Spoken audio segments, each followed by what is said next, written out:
Or sometimes like Andy Dufresne in the movie. Sometimes he's in jail doing time for a crime he never committed.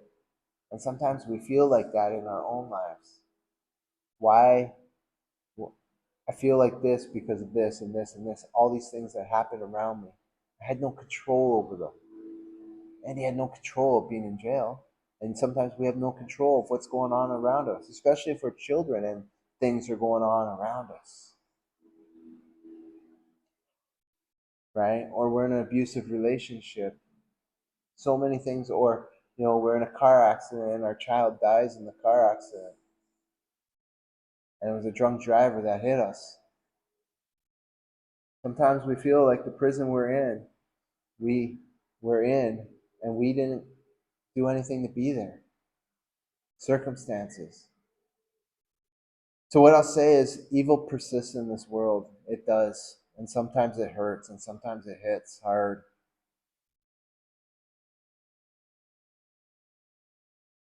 But evil might have tried to write you out of your own story, but God's still holding the pen. When we turn to God, you know, it doesn't magically turn those times into great times and whatnot. It doesn't magically flip a switch and erase everything that happened. It does, but it doesn't, right? You have to work on it. But it gives you the chance for God to say, you know what? I'm going to finish the story. You're turning everything over to me, and I'm going to change the story for you. Right now, I got one of my favorite all-time football players, Jim Kelly. Right, he had a son, Hunter, and Hunter, I think he was 7 or 8 years old, passed away from the disease he had, and it was devastating. It was devastating, and I think Jim held a lot of anger for years over that. He talks about it in the last years. He gave his heart to Jesus, and it was amazing to watch him get baptized. Give his life to Jesus and get baptized in his 50s. You know, and that was about a year and a half ago, maybe 2 years ago. I know it's since I've been in the DR, and but he lived in a prison. He lived in a prison for many years because of his child.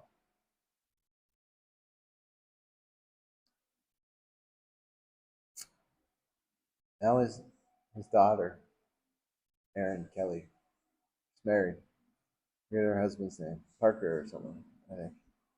Um, they just had a son. They just had a son not too long ago, over a month ago, just over a month ago. And they haven't spoken about what's wrong with this child, but he was on an oxygen machine. He's on some medication to keep his heart going. So I'm not sure if he was premature. They haven't disclosed too much information. They've been keeping it kind of private a degree, but they've been asking for prayer and they've been giving updates, right?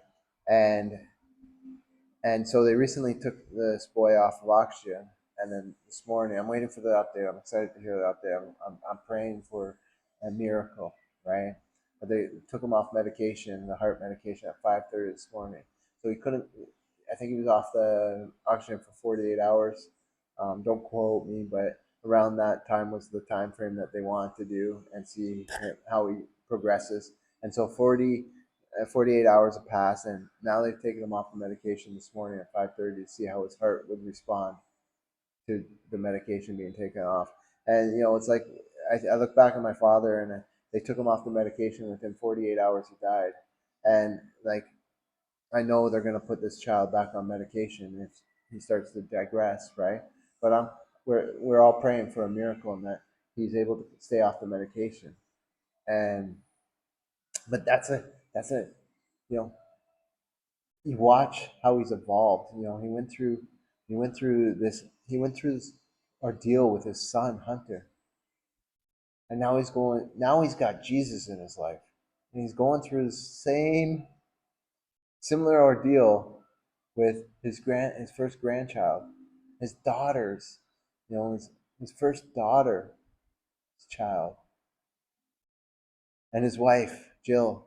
and you just see them pouring into God, and giving praise to God, give glory to God, and you see them every day like posting something about God, and it's just an amazing transformation that evil persists, but when God's by our side and God's lifting us up, we can overcome what the evil's trying to do. The evil's trying to break us down, and we can really focus on healing and prayer and miracles and everything. So God says you're fearfully and wonderfully made, right? And like I said, evil might have tried to write you out of your own story, but God's still holding the pen.